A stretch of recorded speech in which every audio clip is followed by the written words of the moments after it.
Welcome to the Real News Podcast. This is Joo-hyun Park. And I'm Maximilian Alvarez. We're more than a year into Israel's U.S.-backed genocide in Gaza, and this bloodbath is now spiraling into what could become a regional war, with Israeli Prime Minister Benjamin Netanyahu threatening to unleash on Lebanon the same horrors Israel has rained down on Gaza and threatening to escalate missile attacks on Iran. As we record this, Israel is ramping up its campaign of depopulation and annexation, committing massacres in Jabalia in the north of Gaza. While this genocide has unfolded in front of our eyes over the past year, we've also seen mounting international resistance, from mass protests to direct actions taken to disrupt the war machine. People of conscience in the US and Canada have played significant roles in growing this resistance movement. North America was the epicenter of the student encampment movement this spring, and on top of calling for a ceasefire, more major labor unions have recently joined the call for an arms embargo of Israel. As we officially cross the solemn anniversary of October 7th, and as we head into the final 3 weeks before the presidential elections here in the United States, and as the threat of more war, death, and destruction rises, it is critical for us to take stock of where things are with the Palestine solidarity and anti-war movements here in North America and beyond. How have these movements grown and changed in the past year? Where have they been effective? And how are they responding to the ever-intensifying efforts to silence and repress political dissent? For this conversation, we're extremely grateful to be joined by the Palestinian solidarity activists in North America from the Palestinian Youth Movement and Labor for Palestine. But before we begin, we'd like to extend our gratitude on behalf of the entire Real News team to you, our listeners and supporters. We're so proud to be a nonprofit newsroom that tells the stories corporate media will not. And as part of that commitment, we don't take any ad money or corporate donations, ever. We depend on listeners like you to make our work possible. So please, consider becoming a sustainer of The Real News today at therealnews.com/donate. And without further ado, we'd like to introduce our guests. Yara Shoufani and Nadya Tannous of the Palestinian Youth Movement, Marcelina Pedraza of United Auto Workers, and Dennis Kosuth of the Chicago Teachers Union, both of whom also organize with Labor for Palestine. Welcome to The Real News, everyone. Thanks so much for being here. Thanks so much for having us on the show. So let's start with some introductions and reflections. Could you each go around and introduce yourselves and your organizations, as well as the role that your orgs have played in the movement over the past year? Yeah, thanks so much for having us on the show. I'm Yara. I'm with the Palestinian Youth Movement, and I'm actually based in Toronto, Canada, but the PYM is an international organization with chapters across the United States, Canada, and also Europe. And the PYM has really taken up a role over the last year of trying to mobilize and bring people together from various walks of life in order to fight to see an end to the genocide of our people.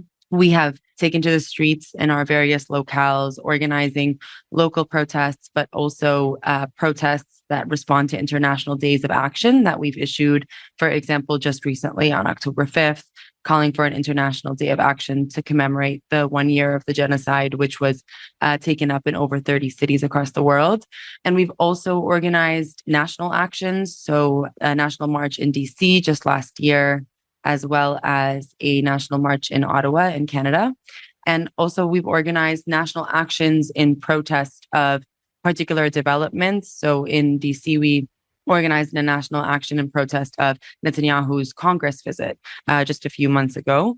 So we've been really trying to bring different sectors of society with primary focus on the Palestinian, Arab, and Muslim communities in action towards fighting against this genocide, calling for an arms embargo, really trying to sever the ties and the weapons flow that continues to flow from the United States and Canada to the Zionist entity. And of course, trying to raise consciousness of people across the world through educational and media work to really try to bring as many people into the movement. The Palestinian Youth Movement has also acted as a convener of various organizations. So just a few months ago in May, we organized the People's Conference for Palestine in order to bring the movement together to basically ask some of the questions that we're asking today. Questions like, what is working? What strategies and tactics do we need to change? How can we be as effective as possible?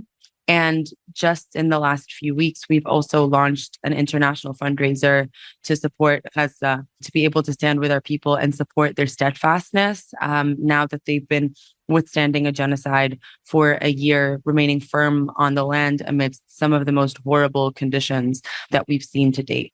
Good afternoon. Thank you again so much for hosting this conversation. My name is Dennis, as was said earlier. I am a registered nurse in Chicago. I've been a nurse for almost 20 years, and I work in Chicago public schools as well as a hospital. And so I'm a member of the Chicago Teachers Union as well as National Nurses United. And I'm here representing, nobody but myself. I'm certainly a member of those unions, but I'm here in my own capacity as an activist. Organizationally, I've been part of, or I am part of several organizations, worker-based organizations. In Chicago here, we have the Chicago Labor Network for Palestine. It was just started recently, and it's basically a network of maybe about a dozen different members who are people who are members of about a dozen different unions in the Chicago area, from SEIU to CTU to UAW. We've got doctors' councils, graduate students, a whole layer of activists who are unified in being in solidarity with the awful genocide that is ongoing and obviously spreading into other areas of the region. And I do really appreciate the work that PYM has done. I know myself and a crew of people who happen to be, teachers and educators, and I know I saw Marcy there as well. We're in Detroit at the conference and really appreciated the space that was created, because I think we need more of those spaces. The work that we've been doing here, and I'll just wrap up on this, is really basic education. Most people are appalled by what they see in the news. This is a genocide that's being live streamed.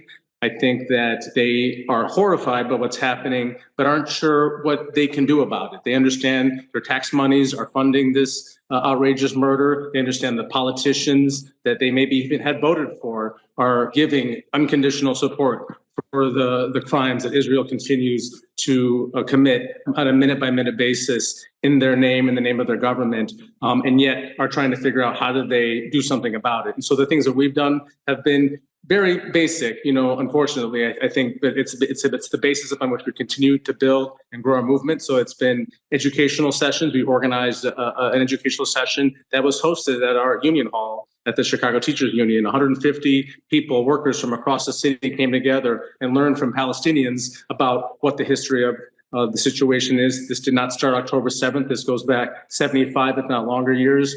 We've also organized contingents at rallies that have been going on in Chicago. And we've hosted just informal events where we can get together, educate each other, and learn about how we can continue to resist in any way possible against these horrible crimes. So I'll leave it at that.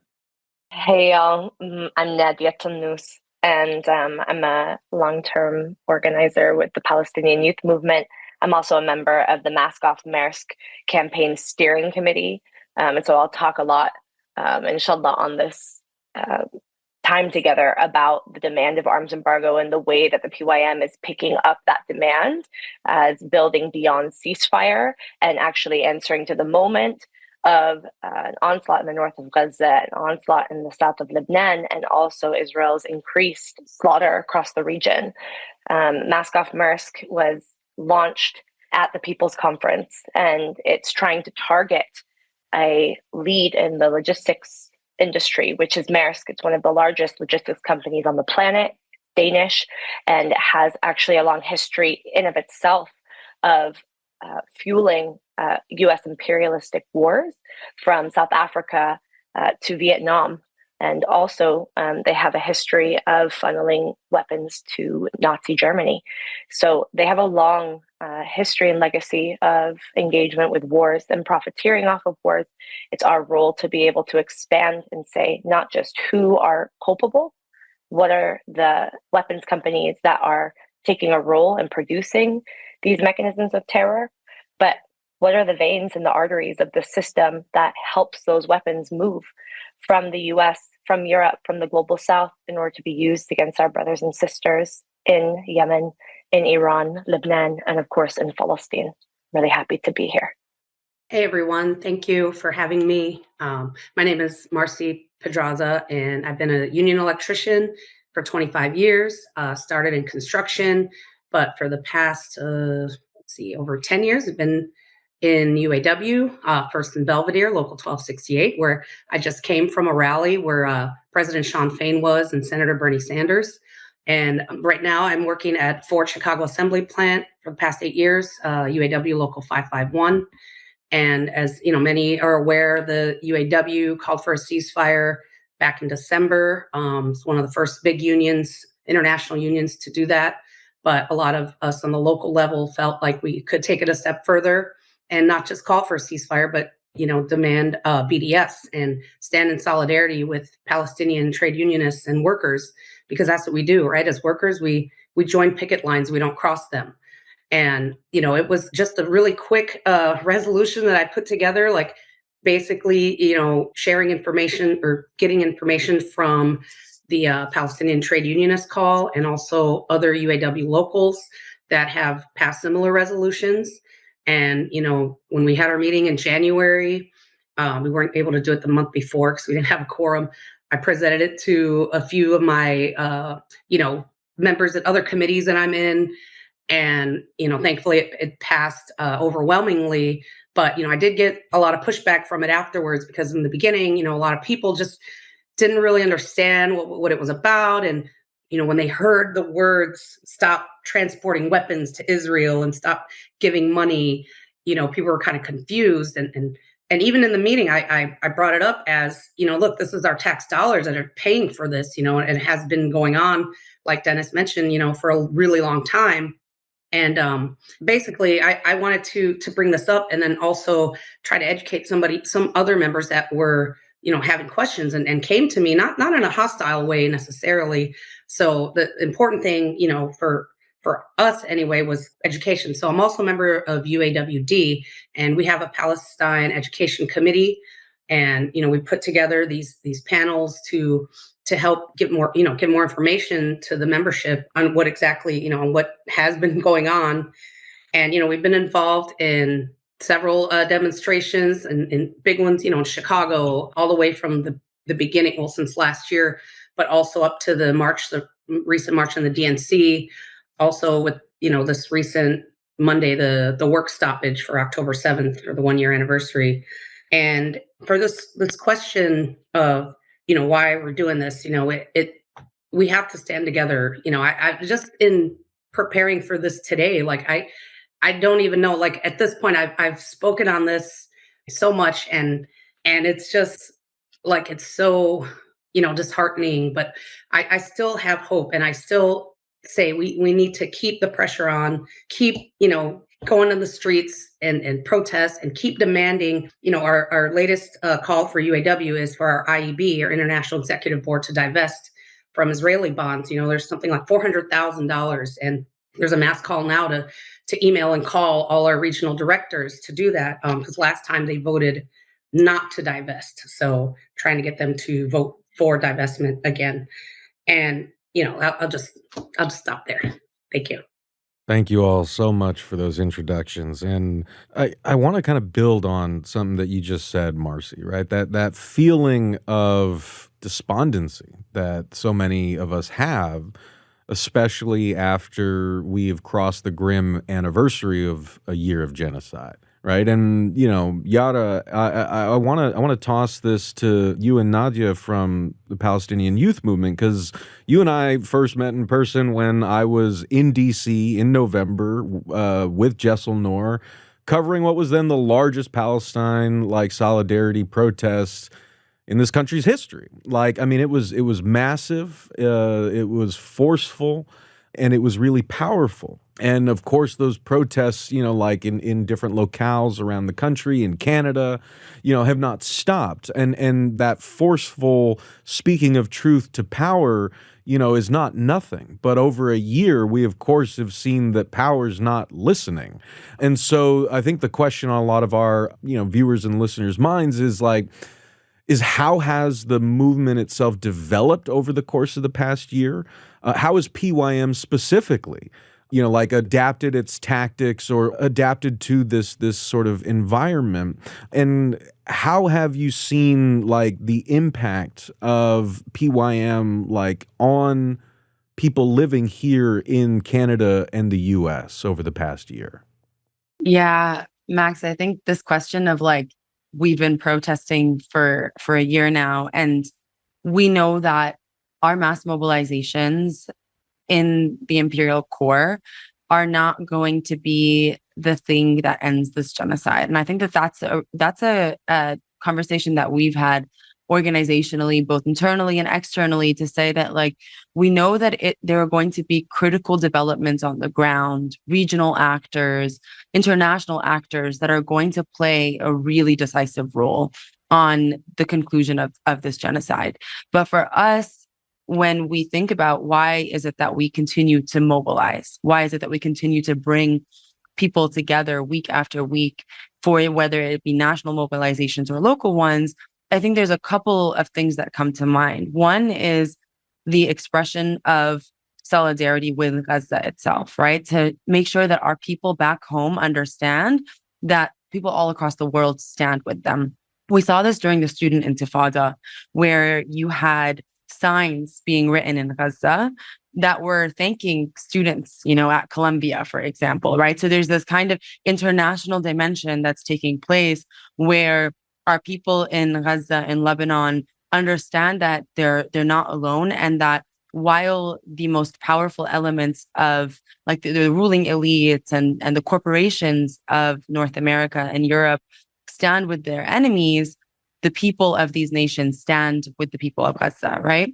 So that's, I think, been a critical segment. But I think another really important reason why mass mobilizations are effective is that they allow for us to articulate our demands, and they allow for us to bring people together under these demands who don't go back home and then just put up their legs and do nothing until the next mobilization. Actually, these mass mobilizations allow for people to, for many, for the first time in their lives, be introduced to political organizing. They come to a protest. I mean, even for me, like when I think about what is the earliest stages that drove me into organizing, I think about the 2014 assault on Gaza and going to mobilizations, as I was younger with my mom, and like the way in which mobilizations can really transform the way that a person thinks, allow for them to connect with other people.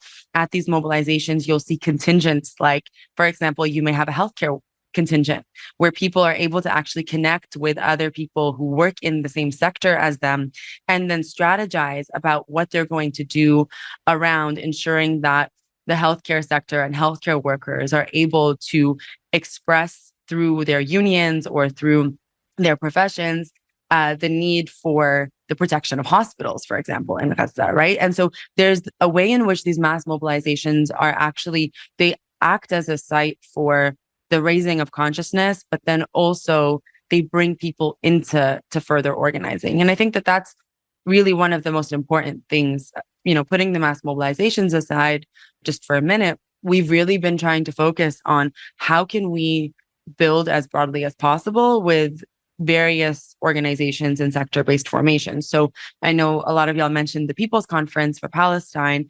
That was a key part of the conference, right? Having panels, for example, that were discussing like educators and how are educators dealing with the question of Palestine at elementary schools, at high schools, on university campuses. We had student panels discussing the labor movement and various sectors of the labor movement. And so I think that that's also one of the other critical things to name is what we've seen in the last year has been a huge transformation of society where not a single sector or path or walk of life or identity-based group or any of these areas has gone untouched on the question of Palestine. And people have been introduced to Palestine. Some people have had their commitment to Palestine and to anti-war movements and organizing and anti-imperialism, reasserted through this period. And so I think that that's, of course we can say it's not enough and we want to do more and we continue to try and do more, right? We continue to try to re-strategize and how can we actually strengthen the work that we're doing in order to try everything that we possibly can to stop this genocide. But we also know that the work that we're doing is it is having a critical impact. And I know we'll talk more about this in relationship to labor and the elections and so on. But I think it's clear that we've been able to, in the last year, make Palestine unavoidable in a way that's brought so many sectors together in order to advance this struggle. And maybe I'll pass it to Nadya to also talk a little bit about Maersk and the way in which we've actually taken up the arms embargo campaign. Yeah, I think just to build on what Yara has said already, one of the other roles that I think we've taken as the PYM, as a grassroots organization of Arab and Palestinian youth in the diaspora, is trying to reestablish what it means to politically engage as Palestinians and Arabs in our own struggle, and also revive a historic role that the diaspora has had with our struggle around the world, knowing that everything from students in North America or students in Europe and their role in the Palestinian Revolution is being mirrored at this time in 2024 as we enter an Israeli genocide against our people, where the US is playing the pair with Israel. We know that Israel's economy, for example, is not, the military rather, is not just part of Israel's economy, it is Israel's economy.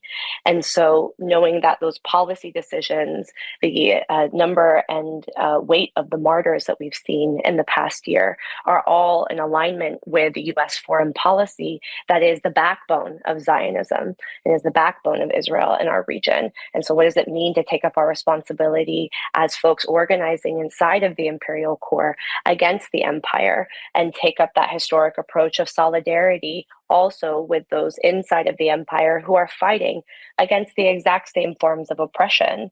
I think that this also drives us, and I'm grateful that we come from an internationalist politic and an international struggle, because we can see the impacts that has on where we go and what our trajectory is. I want to highlight the Taziz al-Samud, or the People Stand with Gaza fundraiser, because this is exactly an example of the PYM convening the movement, trying to take up the role and responsibility of those of us outside of Palestine, supporting the steadfastness of our people to be able to have a say. So what about the day after genocide?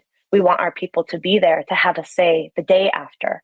We want to be able to convene our people and say, rather than helplessness or just one type of engagement, what comes after the rally, what goes into the political education sessions. There's an agency, there's a role for every single person who is in solidarity with Palestine, and one of them can be trying to move resources to support the steadfastness and presence of our people on the ground in Gaza, who have, despite Israeli and US policy and immense murder, torture, and unnameable violence, been able to remain, been able to confirm their conviction to stay on the land and to fight for something bigger than them, which is a free Palestine from the river to the sea, and the return of all refugees, the freedom for political prisoners, and being able to uphold those national demands that we have as Palestinians.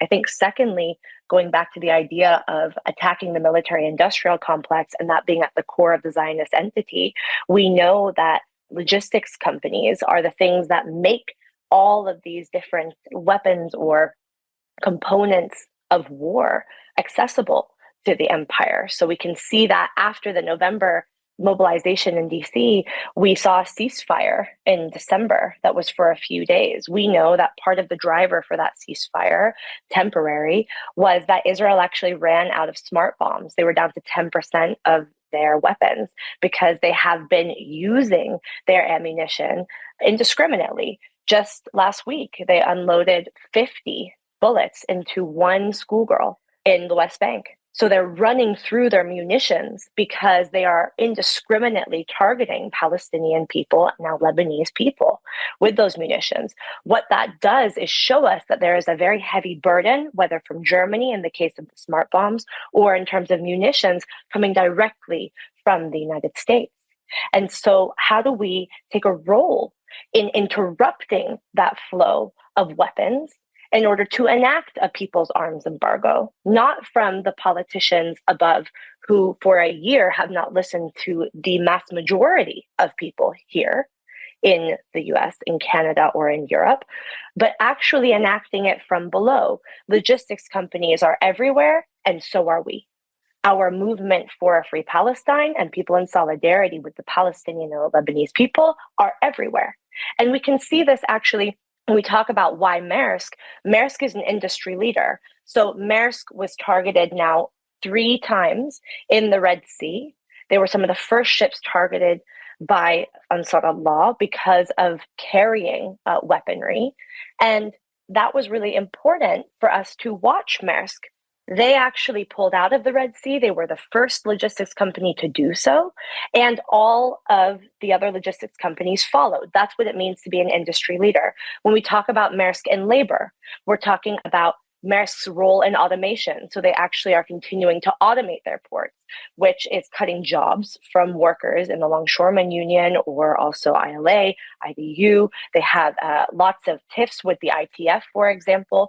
And so we see them creating unsafe work conditions. We see them automating their ports and taking away jobs from workers. And so what we know is that most workers who work for Maersk are very unhappy with them, even in ports that are historically conservative, like the Port of Los Angeles.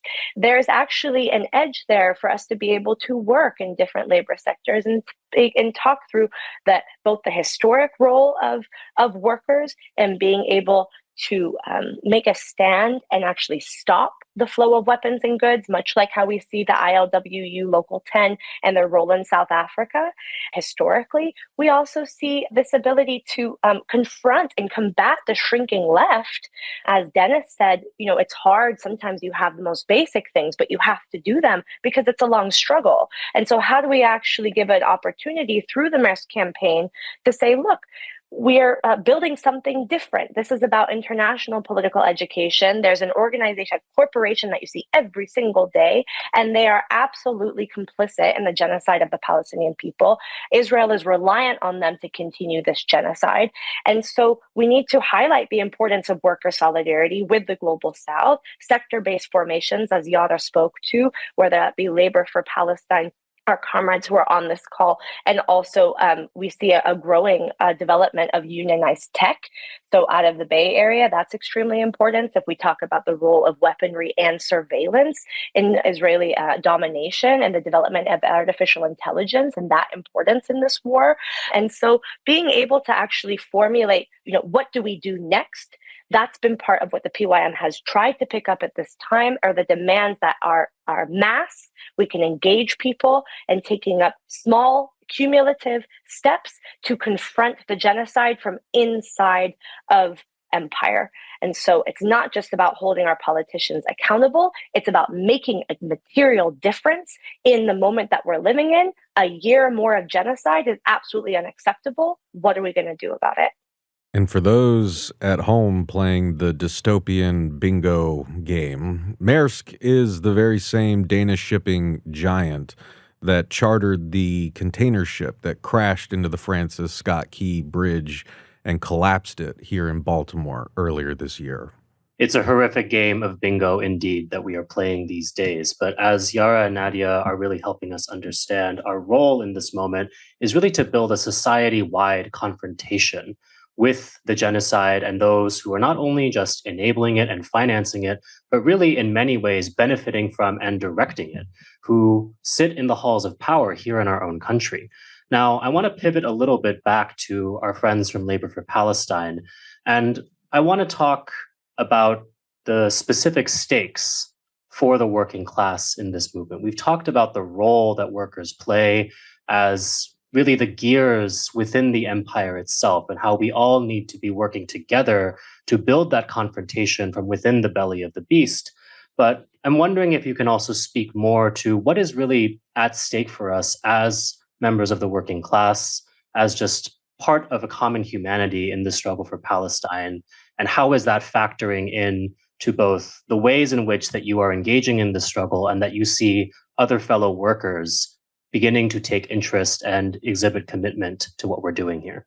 Yeah, I think that's a great question. In terms of what at stake, I think it's the future of humanity. The slogan that's been, talked about in many spaces is that Palestine will free us all is not about them.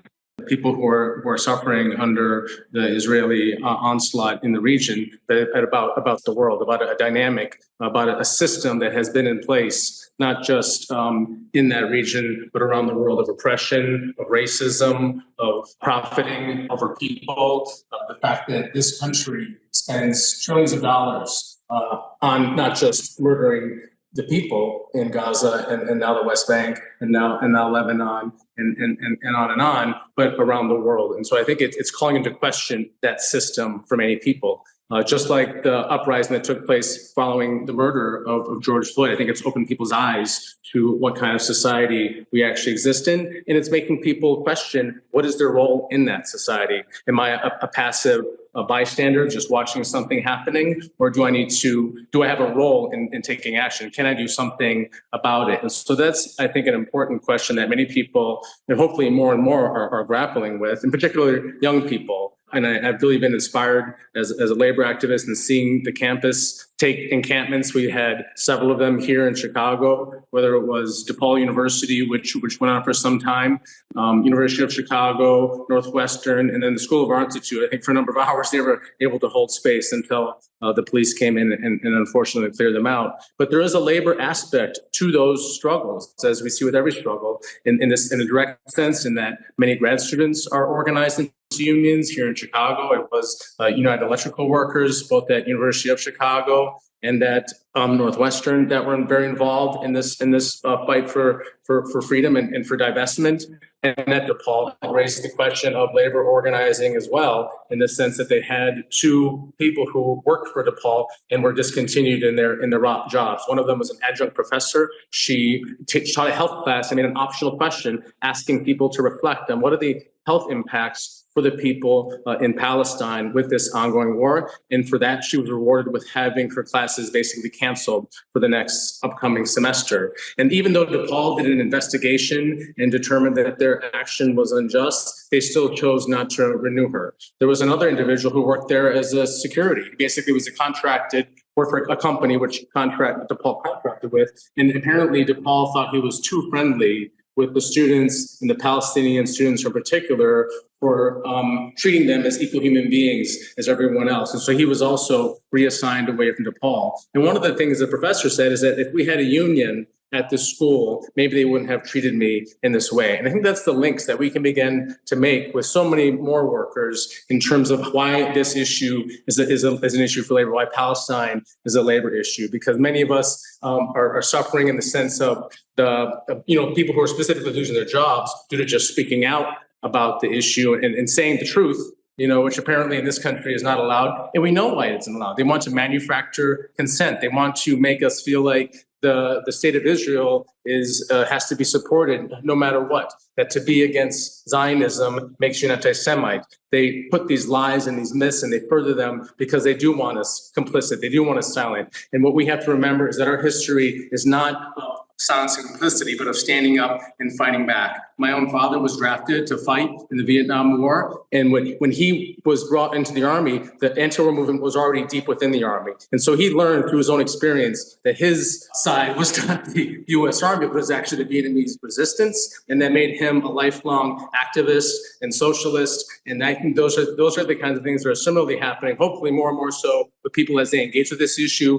as they learn more about it, they identify who they're to be in solidarity with, the side that they want to stand. And it's not Israel, it's the people who are being destroyed, but also standing up and take inspiration from the people of Palestine and Gaza. As we saw, and I'll wrap up on this, in the 2011 uprising that took place all across that region, it inspired many people, even here in the Midwest, people in Wisconsin who were occupying their capital, identified with the Egyptian workers who were rising up to fight against that dictatorship. And one of the common slogans I remember from going up there was, "We want to walk like an Egyptian." So I think more and more that people can see the fight that's happening in Palestine, identify to be on that side and say, we want to also be like Palestinians and fight back against all the oppression that is taking place in this own country and in their own spaces.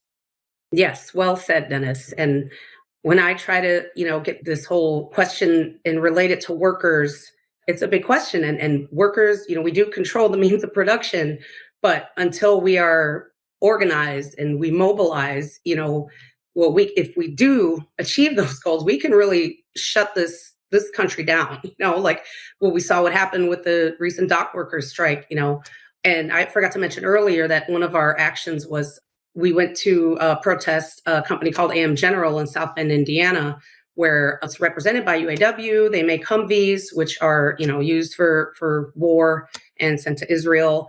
And, we're not coming for jobs, right? We're not trying to kill your jobs or make your jobs non-existent. We need to start talking about, for real, this just transition to a peace economy. We think of the billions of dollars over the years that are going towards the military and war and genocide.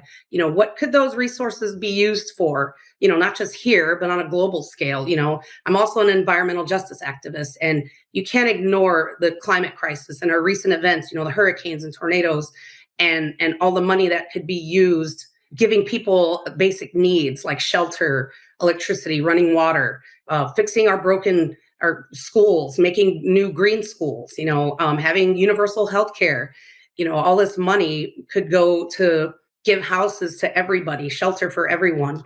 And, we shouldn't have to sacrifice our moral compass for a job. So we also need to start talking about what things can we be making as workers to better our society. Solar panels, it could be, or it could be mass transit, not necessarily all, replacing, I'm also on the electric vehicle committee, not replacing one gasoline car for an electric car. Like, we need to talk bigger and have better access to public transportation, safer, faster, and pedestrian access for bicyclists and things like that, and these mass actions have really built solidarity. And I've heard this over and over, and it's a great reminder that it's not just building solidarity around Palestine. It's building solidarity within your unions, things you might be fighting for in your own workplace, or other issues, that you're passionate about.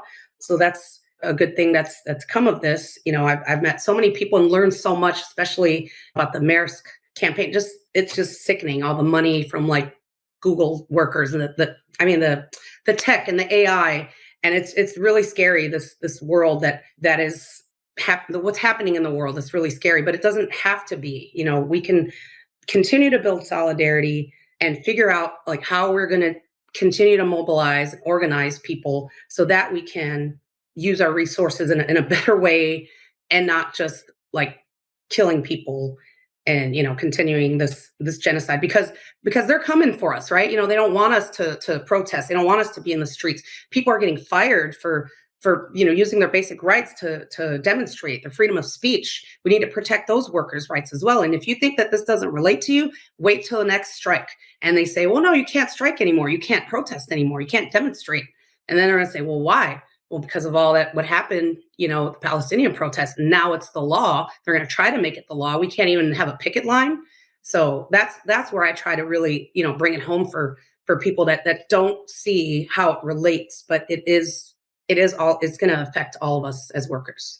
So I could genuinely talk to you all for, at least 3 more hours, but I know we've got to wrap up soon and everyone is extremely busy, and we really appreciate the time that you've given so generously thus far. I want to kind of wrap up here by talking about where things go now, right? We are recording this on Friday, October 11th. We are officially, less than a month away until the U.S. elections. And of course, Palestine has become a huge issue in the political arena, not just for this election, but as y'all have mentioned, right? It has become the question that everyone needs an answer to, that everyone has to confront in some way or another. And it really is reshaping the dynamics of this current presidential election. And of course, depending on who wins that election, that's going to set the stage for what the future of Palestine and Israel looks like, what the resistance is going to look like. So I wanted to ask all of y'all if we could do one more turn around the table and talk about where the Palestine solidarity, the anti-war, the anti-imperialist kind of movements go heading into the election. Like, how are y'all calculating the election itself as something that is going to determine the landscape of struggle after November? But also, how are y'all planning to continue that struggle regardless of the election results? So let's go back around the table and talk about that. So I think for us, we are under no illusions about either of the candidates when it comes to Palestine. I mean, at the end of the day, the most vicious Zionist genocide has been carried out under a democratic presidency, with a democratic administration. But we also know that the Palestine movement has been able to create crisis for the political class and for the ruling elites all across this country. And we actually saw that with Joe Biden's stepping down of the election. I mean, it's clear that he was an extremely unpopular candidate, and the Democrats saw that he was an unpopular candidate. But what is one of the things that made him unpopular? Arguably one of the central things that made him unpopular, despite the Democratic establishment's attempt to make it about, his debate performance, it was the genocide. It was Biden's continued support for Israel for Israel's genocide that made him extremely unpopular. And while the Democrats have tried to kind of rally people around Kamala, and certainly, there's been some level of energy around her campaign within Democratic circles, for the Palestinian, Arab, Muslim communities, for a lot of young people, Kamala's position is the same. What we're seeing is a continued support for Israel, continuing to say that an arms embargo is not on the table. We saw this kind of posturing or sloganeering or saying that she supports a ceasefire, but is not ready to do anything that actually would get a ceasefire on the table, primarily an arms embargo. And even just in the last few days, we've seen the Democrats essentially say that they are not working towards ceasefire discussions in Lebanon and that they support Zionist states targeted, I think they used a language like this, like targeted attacks on Lebanon to weaken Hezbollah infrastructure. Like that's the language that they used. And so, the Democrats are making it clear, and they're continuing to isolate themselves from, the Arab, the Muslim, Palestinian communities, voters, and also young people, and honestly, people from all walks of life who don't want to see this genocide continue. And so I think for us, we've just been really clear that our work is going to continue, irrespective of the outcomes of this election. Our work is going to continue, and we need to build as mass and broad of a movement as possible in the event that the outcomes of this election result in really hard repression against all of our movements, right? Against progressive organizing and anti-war organizing and anti-imperialist organizing. But nonetheless, our position has just been that we're going to continue to build through this election, that we're not going to allow for our people to be kind of pushed into voting for a candidate that is repeatedly saying that she will not do anything to stop the flow of weapons to Israel, and who has overseen the genocide against our people. No, I think it's definitely going to be irrelevant, to be honest with you, who wins in terms of the day-to-day for the people who are being massacred and oppressed by Israel right now. I just speaking for myself, I'm not sure how it would be any different if Trump wins over Kamala come November 5th. It's got to be other avenues, I think, if we're going to bring about actual tangible changes in that region vis-a-vis, our role in this country. And as people know, and in my mind, it's an unfortunate position that unions, by and large, support the Democratic Party. They give lots of money to the Democratic Party. They tell people to go and campaign. My own union is trying to recruit people to go to Wisconsin, Michigan, and knock doors. And I understand that position. I will not be partaking in that. I found it interesting when we had a meeting recently. They only got a couple volunteers out of a room of 100 who were willing to go up to Wisconsin. So I'm not sure we can extrapolate too much from that. But I think it is going to be a point that people are trying to think about.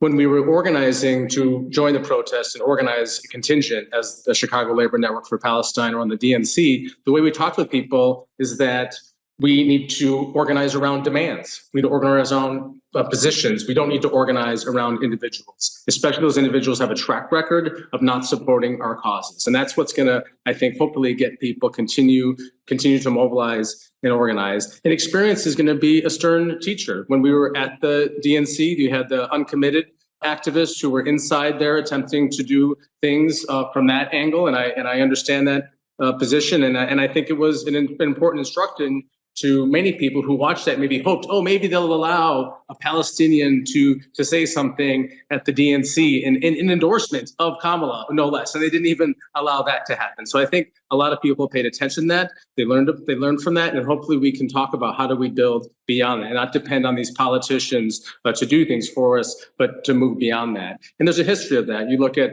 Fannie Lou Hamer, who was an activist with the civil rights movement, who attempted to seat the Mississippi Freedom Democratic Party in the Democratic Party convention, and learned very certainly that that party is based on racism, was founded on racism, and was not going to be easily loosened from that. The same thing is true when it comes to imperialism and the backing of U.S. Power and might around the world. Kamala Harris said it herself. Just listen to her words. She wants to have the fiercest, most powerful, deadly force around the world. And that is a disgusting thing to think should be coming out of anybody's mouth, let alone the party that supposedly represents us. And so I'll just finish by saying that bottom up, people of power was the only thing that ever brought about change in this country or anywhere around the world. It's not by spending the 2 minutes it takes in the ballot box. I don't begrudge somebody who wants to go and vote for Kamala, thinking that that's going to reduce harm or create space for more organizing. That's a position that I can understand and hear, but I also think that anything that's decent that's happened in this country, whether it's civil rights, women's rights, voting rights, the antiwar movement to stop the war in Vietnam, labor rights, the weekend, all those things happened because massive numbers of people got out in the streets and made this country ungovernable. And if we're going to stop the genocide in Palestine, that's the kind of movement we're going to have to build, and that's the kind of movement that we're going to continue to build moving forward after November 5th. And people should just keep an eye out for that kind of stuff and continue to organize your own communities is what I'll share. I think one thing coming out of this moment is real understanding that an anti-imperialist, anti-war movement is what we need. I think we can learn from the lessons of the Vietnam War movement and understand why a conversation that excludes the gains of a liberation struggle and the demands of a liberation struggle leads to demobilization. I think that it's our people on the ground here, it's the people on the ground back home in our region that are going to push us to a different moment. And the Democrats are losing their Black, brown, poor, and working class young base. I think they've worked very hard to try and pit Black and Palestinian people against each other in terms of saying that Palestinian people and our demands around ending a genocide are contradictory to, for example, to what's happening now in the south of the United States, the desecration of whole communities because of two incalculable hurricanes.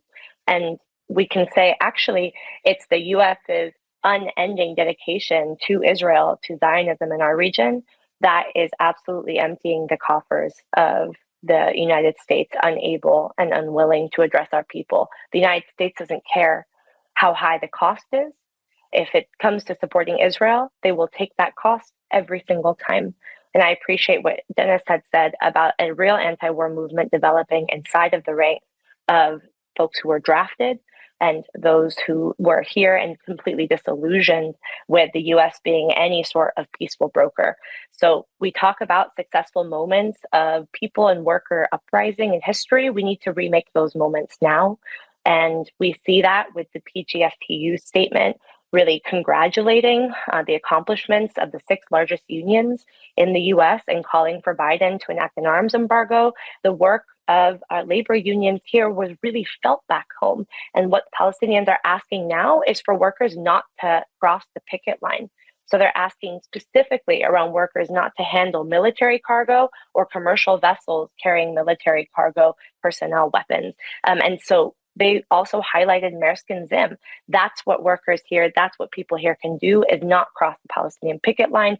All together, wherever we are, we can join at the end of October to phone bank and send our demands to Maersk to actually confront Maersk in different targets. So we'll release local actions happening at the end of October and really being able to confront this war machine. We know that the demands and the lessons that we have from this moment entering elections is that voting will not save us. And the Democratic Party is no interest in actually moving the demands of the people forward around Palestine, and around any of the demands of against regional escalation. And so I hope that we do not see a January where fascism continues to rise in the United States. I think the problem is we either stop organizing or we build to be able to bear the brunt of growing repression. And we do that through the people and through people power. So please also uplift the Taziz Samud campaign. We're trying to raise $1 million to send to our people in Gaza. Genocide is not a metaphor. You either live or you die. And our people back home need our support. So visit the Shut It Down for Palestine website and engage the fundraiser. When folks are getting together for holiday, think about making that a central part of the conversation about how we can do things, what we can do, because the movement will keep on building so that we can make successful moments of history in this time. And people back home deserve it, and our people here deserve it. Yes, thank you. And, just thinking about this election and even the last election, few elections, I think I made a comment on another one of at the DNC, one of your reporters, Max, and somebody commented on what I said. It's like, well, why isn't she mentioning the other candidates? Because, we think about this two-party system, right? And how we're so tired of it. They're both just funded by big business and they don't care about workers. And I know there are other candidates, Jill Stein, Dr. Cornel West, Claudia and Karina. But until we have a true, movement and we can have these workers' parties, these socialist parties, green parties, whatever they might be, we're still stuck basically with these two. And how can you say, like I believe Kamala said in the DNC, how can you say in one breath, like you support Israel, yet we need a ceasefire when you're literally supplying the fuel for a ceasefire? Like that just doesn't make sense, and I think anybody can see that. My 13-year-old daughter can see that, and it's just so sad, so I don't want to take up too much more time because we've been here a while. I would just say, keep up the pressure, hold our electeds accountable from the local level to the top. As I attend these events, I run into quite a few politicians. And first thing I say, even to our own president, Sean Fain, I said, we need to divest. Like, hi, I'm Marcy, 551. When are we going to divest? Instantly. I just saw Bernie Sanders this morning in Belvedere. We're trying to get Stellantis to keep the promise and reopen the plant where I used to work. I gave Bernie Sanders the Labor for Palestine button. I don't know if he's going to wear it. He said, thank you very much. Nice to meet you. Just whenever I can, I have that chance. But just continue to talk into your coworkers and organize in your community even. And if you would like to join a group, there's Labor for Palestine. We have UAW Labor for Palestine, Chicago for Palestine. Even in the UAW, we have UAWD, our rank and file caucus, which we're the caucus that started one member, one vote. And now we have direct elections in our union, whereas before it was all appointed positions. So just, starting, like I said, from the local level all the way to the top until hopefully we can have peace in this world. I know it seems like a lot and it's far away. I just hope that more people will see this as, an act of true love in our world.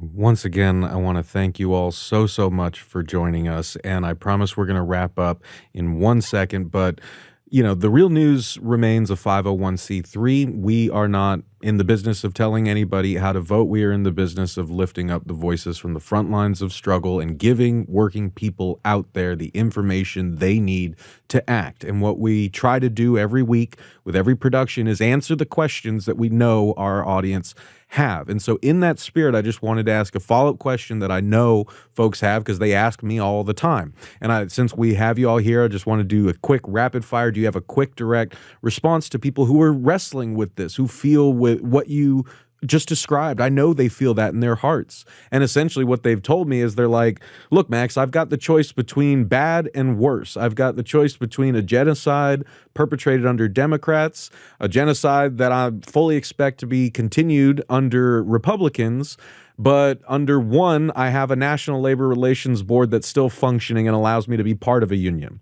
Under another, I may have a National Labor Relations Board that may not exist, and thus my union power is gone. Or under one, I have the ability to protest in D.C.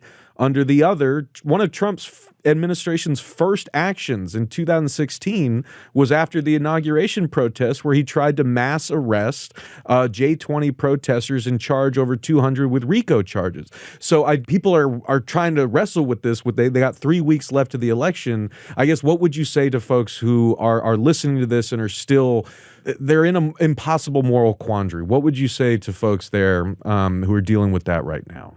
Just to keep going on this. I mean, I live in Illinois, and we've been, historically blue. And some people say, well, it doesn't matter, because it's going to go to the Democrats, right? But I mean, this time, I don't even know. Like I said, at this Belvedere rally, there was a couple Trump flags across the street, or right in front of the Union Hall. They were just screaming and just being idiots. And I just remember what Chicago Teachers Union President Stacey Davis Gates said not too long ago, when Biden was still the candidate, that with him it would be less hard.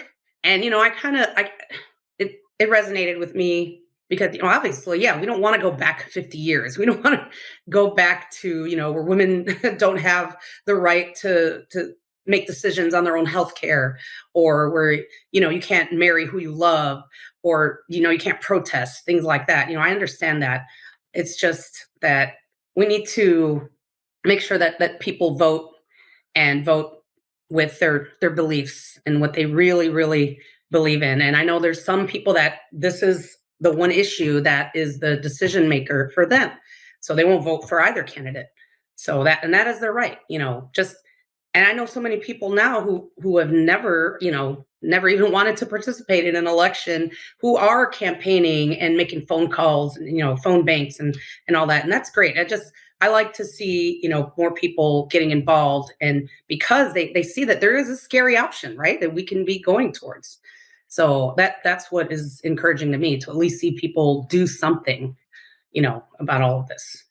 I'm happy to share next. I mean, I think it's unfortunate that this country narrows things down to just this binary choice. And personally, I refuse to be defined by that choice. I think it's worth remembering that less than half of people actually vote in these elections. And I think we have to ask, why is that the case? Because I don't think we actually live in a democracy. I don't think people actually think that there is a tangible difference that happens when they pull the lever for whoever is at the top of the ticket. Because when you think about it, it was outrageous to me when you had the press secretary of the White House going on about who should be installed as a president of Venezuela, saying the person with the most votes should be installed. And I think that's an excellent point. But what happened in the year 2000? What happened again in 2016? The person with the less votes is the person who got installed in the White House? Like, what kind of sense does that make? And this country is going around and tell other countries how democracy should look. So I think that's what they want to do, is make us feel like the only power that we ever have in our society is only to be pulling a lever. And that's part and parcel of an ideology that they want to put upon us, that regular people who work for a living, whether you drive a truck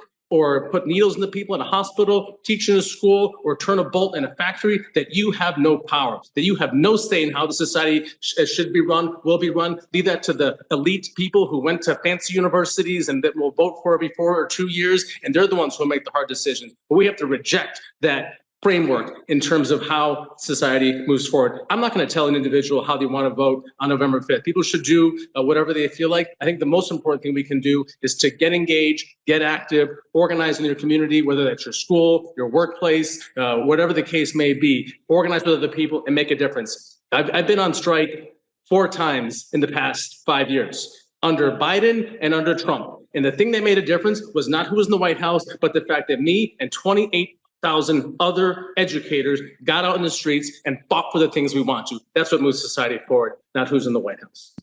I really agree with that. And I'll just share a couple of thoughts as a Canadian who is looking at this election from north of the border. But just to say, I think, so the reality is that people, of course, are in a difficult situation, but we also know that there's an attempt to kind of push people towards severing the struggle of the working class in the United States, of marginalized and oppressed communities in the United States, severing that from the fight against imperialism, right? Or severing that from the fight against colonialism and what's taking place in the global South. And I think that's also at the center of this, is for us to be able to say, we reject this kind of dynamic, which says that, Americans need to put their interests before the interests of the people who are on the receiving end of the bombs that are falling, right? And so I think that's part of what building internationalism means, right? It means saying we need to build and rebuild an internationalist movement that is taking seriously the question of anti-war, taking seriously the question of anti-imperialism and anti-colonialism, and not positioning progressive values in the United States as in contradiction with building that movement, right? And so I think that that's the main contribution that I would offer, because that's been one of the really sad things to see, I think, in the lead up to this election. It feels really similar to 4 years ago, right? Where you get this kind of narrative of like, democracy is on the line, American working class rights are on the line, et cetera, et cetera. And this idea that like, Americans need to kind of prioritize these things, and almost like this disdain for the Palestine. Like in certain pockets, you've seen it's kind of like disdain for the Palestine movement. Like, how dare the Palestine movement impose on the movement, the working class movement, or on other marginalized groups inside the United States, and tell us that this genocide needs to be a deciding factor in the election. And it's like, I think that that's actually the thing that we need to fight most concretely against. I'm less interested in telling people how to vote, at the election polls, other than to say, like Dennis said, organize and commit to continuing to organize. But at the same time, I think what I am interested in is really challenging people to not buy into this positioning of internationalism against the working class movement, or other marginalized movements inside the United States. As a final thought, I just came back from a delegation of Palestinian organizers from the US and Britain to the north of Ireland. We were in Derry for a week and spoke at length with different civil society leaders and organizers in the north, and particularly those who were the survivors of the families of the survivors of Bloody Sunday in the Battle of the Bogside. I think being internationalist makes me think of the way that a Trump presidency will negatively impact Cuba in a time when the situation in Cuba is the worst that it's ever been under a Democratic presidency and under Biden's policies. And Trump will only make that worse. In the case of Ireland, waiting on a reunification resolution from Britain and having the US being actually player in that decision. We know that a Trump presidency would severely impact that process. And however, it's very clear that neither the Irish nor the Cubans will tell us in the United States how to vote. And I think it's because of that same principle. We know what it takes to wage our struggle from here. I do not believe that the Democratic Party will protect us from fascism. I believe that they facilitate fascism. And without a party on the left that's actually protecting the rights of the people and actually being a force for revolution and for social democracy, we won't have justice inside of the United States. And that's why, as a personal story, I am voting a third party. I think that we see an opportunity for a political wave to shift the way that we've been constantly positioned to choose between a rock and a hard place, or worse and even worse. I know that long term, these choices will have major impacts on the people of the United States and on the people globally. Both the Democrats and the Republicans are warmongers. I understand that Trump coming into power in January is going to have massive impacts on our people here. And I understand also, in a different way, not the same, that Kamala and Tim Walz coming into power are going to have major impacts on the people here. But the fact of the matter is, when we go from everything from Roe versus Wade to the protections of workers, the impact on not having universal health care, FEMA, all of these decisions are things that a Democratic ticket are promising us. They are in power now and they are not doing it. As a Palestinian, I know that our community, in large part, will not vote for the Democratic Party, which they have historically. And that's not because they want Trump. It's because we refuse to vote for the people who have facilitated the genocide against us. We do not trust them as arbiters of justice and peace. And part of that is also teaching us the lesson that the United States never has been and never will be a positive broker in global affairs. They are imperialists. They are dependent upon expansion of capital and exploitation of the global South and of the people inside of this country in order to be able to make their ends meet. And they will continue to prioritize the benefit of the ruling class over the rest of us. It is our role to be able to organize, to push against them, and to say we will not fall into this trap of voting for a genocider and genocidal fascist. We are going to have to push beyond that and figure out a new solution. It will not be easy. And I think that many of us come January, if we were to have this conversation again, will have new things to offer. But I know that in the protection of our rights and being able to actually push forward, we also are at a stalemate with the judiciary. And that is because of the lax role that the Democrats have played in actually establishing judges around this country who will uphold civil rights and allowing the Republicans to take on the judiciary as their own playground. Shame on them. They certainly have left us to the dogs, and it's up to us to organize and to build in solidarity with each other and those of the global South who will also be impacted by the choice of who comes into the White House in November. You've been listening to the Real News Podcast, and we've been speaking with members of the Palestinian Youth Movement and Labor for Palestine. I'm Maximilian Alvarez, editor-in-chief here at the Real News Network. And I'm Joo-Hyun Park, engagement editor here at the Real News. Before we leave you, we want to thank you one more time for all your support and also take a moment to recognize the Real News studio team, David Hebden, Cameron Grenadino, Adam Coley, Kayla Rivara, and Alina Nelik. We couldn't do any of this without you. Stay tuned for more updates from the movement as we move into the election and beyond. We got a lot more coverage coming for you guys. And remember, wherever there's people struggling for a better world, you'll find us, the Real News. Thanks again for your time, and we'll catch you another day.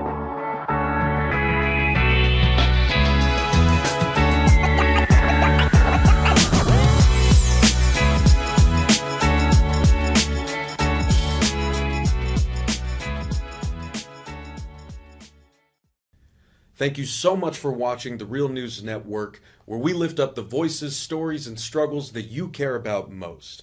And we need your help to keep doing this work, so please tap your screen now, subscribe, and donate to the Real News Network. Solidarity forever.